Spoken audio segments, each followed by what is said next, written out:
Hello and welcome to Africa in Beyond Television Network. We continue to take a look on what is happening in South Africa. The MK Party MP, Honorable Daniel Selepe, insists on the police department's accountability regarding the millions spent on Operation Vala Umgodi.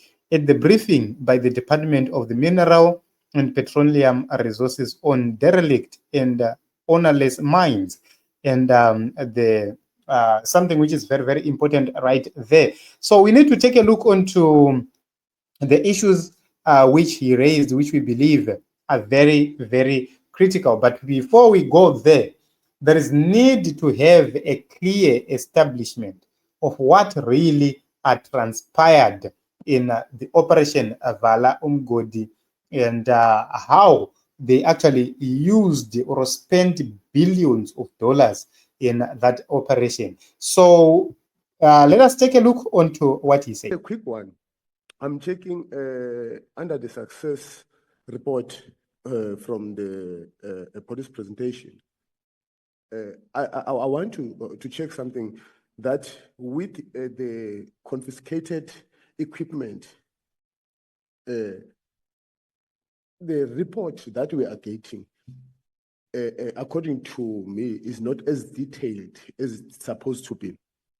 The reason I'm saying that, I've witnessed some of the confiscation of the equipment, whereby on certain illegal areas, they're taking machines, and then only to find the machines that belongs to Kobos. Kobos, he managed to get his equipment back. But if Mr. Sbanyon is owning the equipment, has been kept in the particular storage. And then that one, I want to check with the police, what is the criteria of the area that has been declared illegally?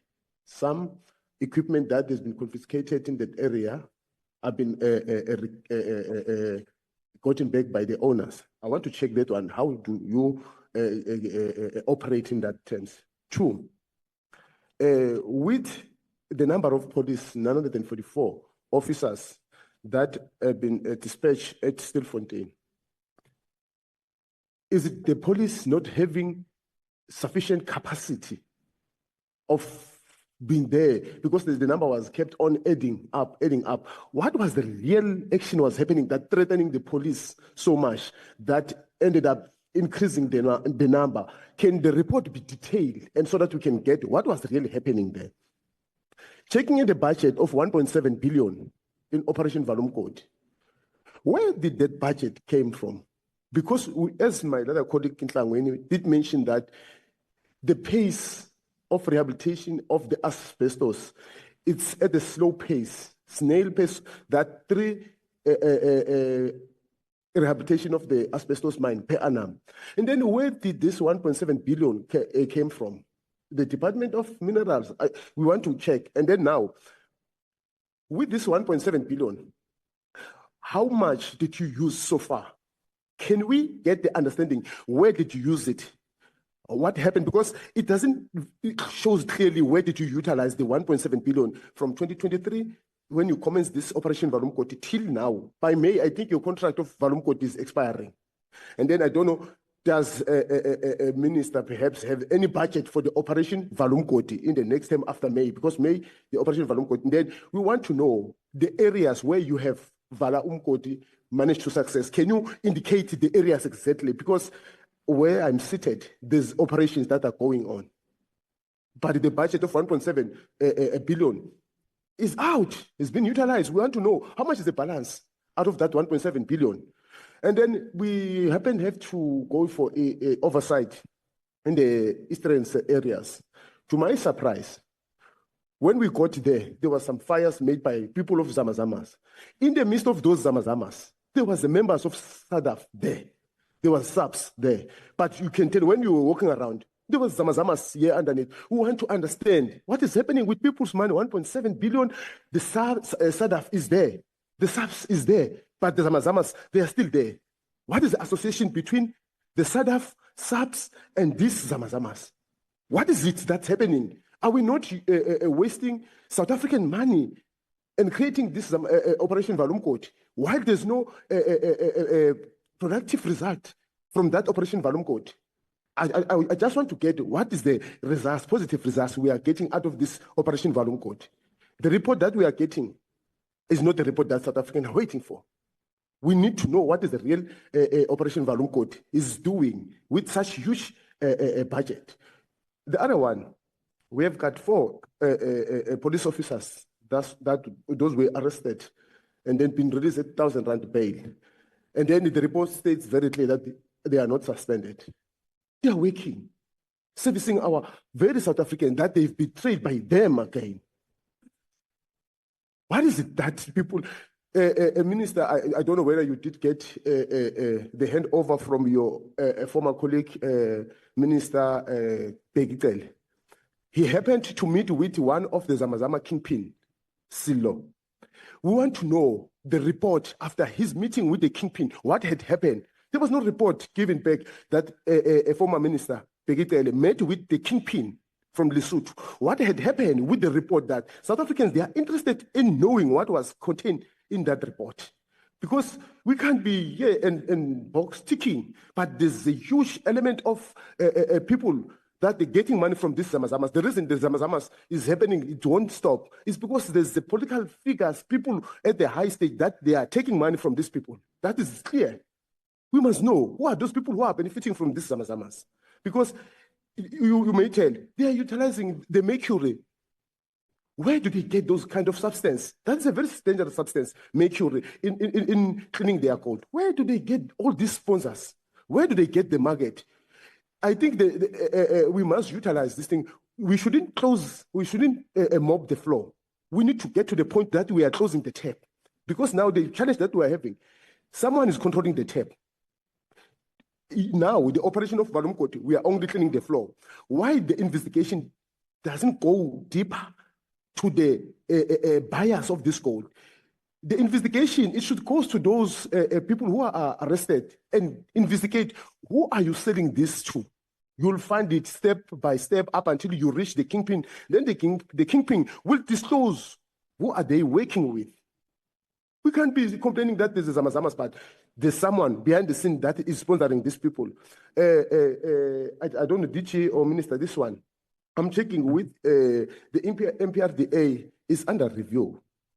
I'm checking how effective is this act because it's under review. It won't catch up with the department somehow because constitutionally, if the act is under review, it might also be declared as null and void in some other instances. Can you clarify on that one? Because the review, it's been taking so long. I don't know, maybe perhaps if we can get the clarity also on that one, what is happening actually, because it's been ongoing. As I'm wrapping up, Chair, with the department, in terms of the rehabilitation, the mining plan, did you, maybe that one you can assist on it because it's a technical thing, that the mining plan can assist in terms of checking the amount of rehabilitation provisions. That is the ongoing rehabilitation. It will tell that exactly when they're going to the last portion of mining. This amount of guarantees has been paid by this company. It will equal to the amount of rehabilitation work that is there. Because you may find that the rehabilitation amount is 1.2 billion, only to find that if they're not doing the concurrent rehabilitation while they're mining, it can amount to more than that money. That's when we getting the challenge of people they leaving other areas open because of the amount of the rehabilitation is not equal to the workload that has been left rehabilitated. And then, Chair, I don't know, it's my proposal. I'm checking whether the issue of East Rand, as we speak, there's 4,000 plus minus 4,000 illegal miners inside there. We are turning a blind eye up until Stilfontein thing happens in East Rand. There's people as we speak now there. And there's SAPS and SADAF that is there, but there's people. I'm now appealing to the minister, can you deploy the people with the budget that we are having also in that area? There's people there. There's people. Or we are waiting because South Africans, we only act when someone dies. If there will be incident of people dying there, then we will stand up and then starting to focus on that particular area. Now there's people there. Can the Operation Varumkoti, before you end in May, can you go to that area? Surely there's people that are working there. I thank you, Chair. Thank you, Honorable Senne. So when you look at the issues which are raised by the honorable member, they are very, very critical. Number one, the issue of equipment. Who are the owners of this equipment, and why are some of these people getting back their equipment, and how are they getting it? That is a very, very important question. Is there no selective application of the law right there? And he asks a very critical question, which the public demands to know. And also, why is it that the police will need to be dispatched in very large quantities? Is it that the manpower itself is ineffective or not? Those are very critical issues, because you would say that other areas will be left lacking, robbers will be doing whatever which they will be doing, crimes will be committed elsewhere, which is affecting also the people of the Republic of South Africa more. And, that is something which is very, very important. There is need for a clear explanation why they would deploy so much police. And also, the amount of money which was spent in this operation is too much. And the question is, why are they waiting for a certain particular moment to happen so that they run operations and they run very, very big budgets? That is something which is very, very important. And why can't you implement these policies each and every time and make sure that you don't need to come when there is a problem which you have created, then you allocate such huge amounts of money into that sector. Then there is an issue of the success. What is the success of this operation? What did this operation actually achieve? That is critical and very, very important. And also, if you look at it, the Zamazamas, they continue to run their operations unchecked and stopped, and in the presence of the SAPS, in the presence of the SNDF. And isn't that corruption which is at hand?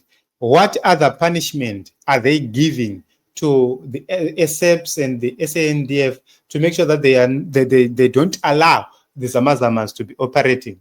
And that is critical, because remember, these Zamazamas, they will be paying lots of money to police and the soldiers to make sure that they are covered. Why are these mines not in operation?